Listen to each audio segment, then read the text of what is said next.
Remember, in this draw for the last 16, there's no protection for the seeds. So let's find out who will play who with our deadly duo of Alan and Chris. They're down with John McDonald. Thank you, ladies and gentlemen. The draw for the last 16 of the Coral UK Open. Tournament Director Graham Fairhurst is ready to go, so we are joined by Alan Warriner and Chris Mason, part of our ITV commentary team. Let's get the action underway. Thank you, Alan.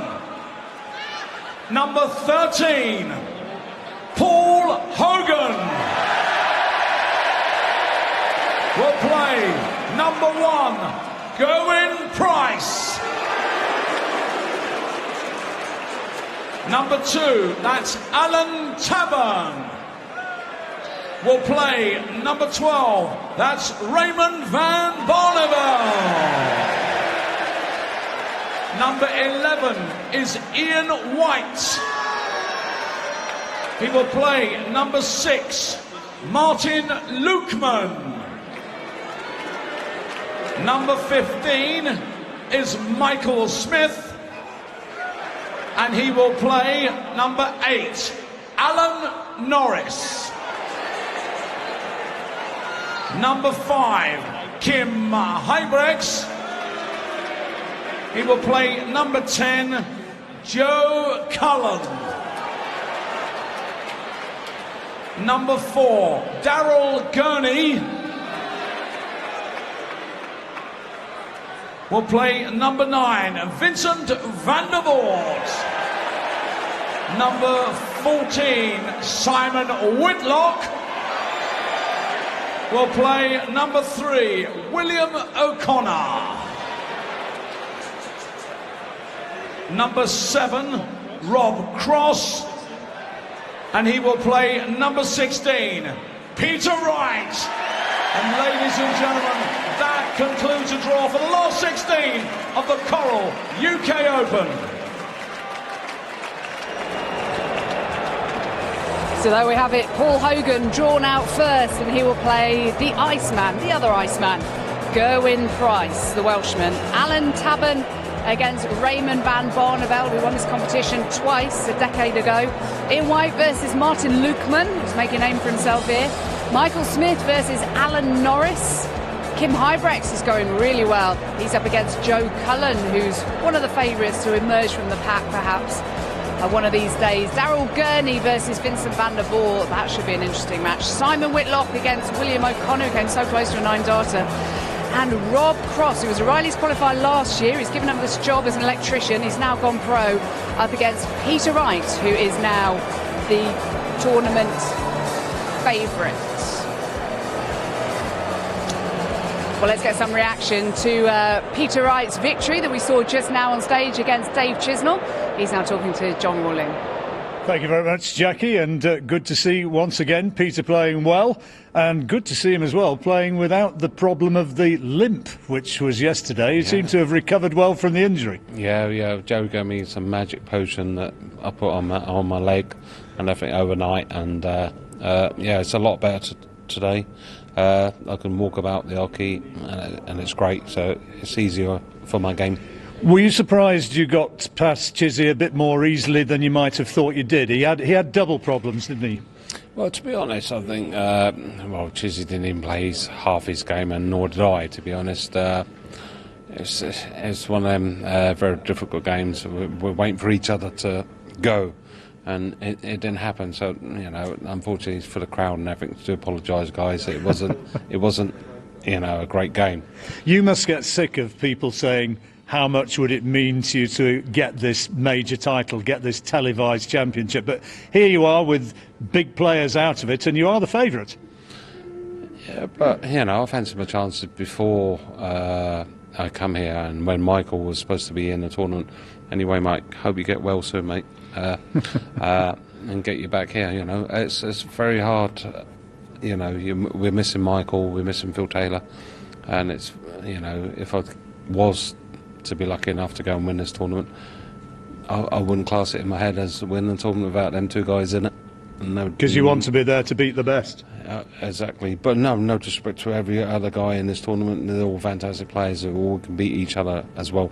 But I've lost to Michael twice the last 2 years, and as I say, I hope he gets well soon, and we'll see him playing some proper darts. Well, I think we'd all say that. But in the next round, Rob Cross, your thoughts on that one? I don't know much about him, to be honest. Have you played him before? I never played him before. Obviously, he got a tour. He won that Challenge Tour, yep. And he had a few 9-darters and that. So obviously, he's a fantastic player, and he played brilliant last year, the UK Open. So yeah, he's very dangerous. He finished 15th seed for the UK Open. So he's obviously a great player, and I'll give him more respect as if I'm playing Michael or Phil. Well played, Peter. Through into the next round, and keep us smiling and keep the big scores coming. Little piggies, look. Little piggies. Got to redesign it and make it into some trousers for you. This could well be his year. He's playing pretty well. He is now the man to beat. And it's nice that we have let Ned Boulting up here on the gantry with like bright lights and everything. Getting a nosebleed, Jackie. Hey? Amazing, out of the bunker. Exactly. I thought that was nice of us to let you up here. Now, we were just watching there that Peter was saying he doesn't know too much about Rob Cross. Yeah. We know him from watching him last year. You know him from being up close and personal with us. Well, he's a player who's just taken a remarkable step up, and last year's UK Open was the springboard, so he's given up his job. He's improved his game 10, 15, 20%. Whether or not that'll be enough, so the player he's just dispatched downstairs today, Ryan Searle, good player, but a whole different order of difficult when you're up against Peter Wright in increasingly good form over this weekend. But he backs himself. He told me he can win this whole tournament outright yesterday, and confident young man. Wow, that does take a bit of confidence, but why not? And somebody else who is a complete outsider, is very fair to say, is Paul Hogan. He'd reached the last 32 3 times in the last 4 years. Now he's gone one step further, but not the easy way. He's been Gary Anderson, double world champion last night, and now Adrian Lewis today, another double world champion. Yeah. You had a chat with him earlier. Well, I honestly, Jackie, you've probably been down to that second board there, Reds. It's a completely different atmosphere from now, incredibly intense. Never seen it like that. It was a fantastic atmosphere, and my worry for Paul, having achieved last night's victory and then this brilliant victory against Adi today, is how does he come down from it? Because all right, he's an experienced campaigner, he's not a kid, but this is a whole different level of spotlight that he's got now, and that was that he's been put through the emotional ringer twice now. Whether or not he can do it again, he's just enjoying himself, and he's playing with a tremendous amount of liberation, and he's nerveless. But it will have surely taken a lot out of him to get this far. Yeah, emotionally so. He's a lovely character, though, isn't he? He's brilliant. so full of emotion. He's just loving being here. Some of the people you've spoken to are just taking everything in their stride. Yeah, I think I might win, I might lose, don't know really. But Paul Hogan is living and breathing every dart that he throws. It's just wonderful to see in this tournament in particular. Well, he's that same generation of, another player who's virtually gone unnoticed in the thick of all this is Alan Tabban. He's been on the circuit, 20 years, best part 20 years, he's in his 50s now.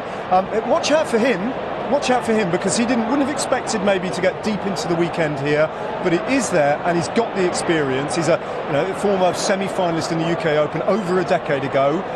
Players like him, and he's the same generation as Paul Hogan, what have they got to prove in a way? Why not just kind of loosen the throwing arm and get on with it? And they've got the talent. It's a little bit different on the main stage, isn't it, when they get to be up here? But you gave Paul Hogan his inflatable crocodile that we. I know he didn't walk on with it. Really surprised by that. Surely he should have it every single walk on that he has. That's kind of what I think. Yeah, he didn't walk on with it onto stage 2 there, but he's got a big opportunity to show off the inflatable, amphibian to the big crowd on the big stage, and why not? I'll be really cross if he doesn't. Oh, I think they're going to love it here, aren't they, when it comes on later, no doubt. But anybody else you'd like to pick out for us from being down there and talking to all these players as well as watching them? Listen, there are a few names who we haven't really seen up on the big stage doing their thing, and watch out for. Ian White. He's still in the draw. Yeah, we barely mentioned him, we haven't mentioned him at all, I don't think, so far. He's up against Martin Lukeman, who we spoke to very briefly downstairs. Martin Lukeman's another player who's on a journey of discovery. But Ian White, again, he belongs to that kind of been there, done that generation, and he's throwing very, very well. Watch out for him. Simon Whitlock as well. We've seen him on the main stage once, but he's done his business quietly today, out of the spotlight, and I think he went in the second seed into this tournament, so second favourite. So there we go. So he's another one to watch as well. Yeah, there are a few in there that we haven't particularly heralded in this tournament, maybe coming under the radar. But we'll be talking mostly about Peter Wright, frankly. But he's the man with the target on his back. But more reaction when we come back, and we'll take a look back at that incredible win for Paul Hogan against Adrian Lewis.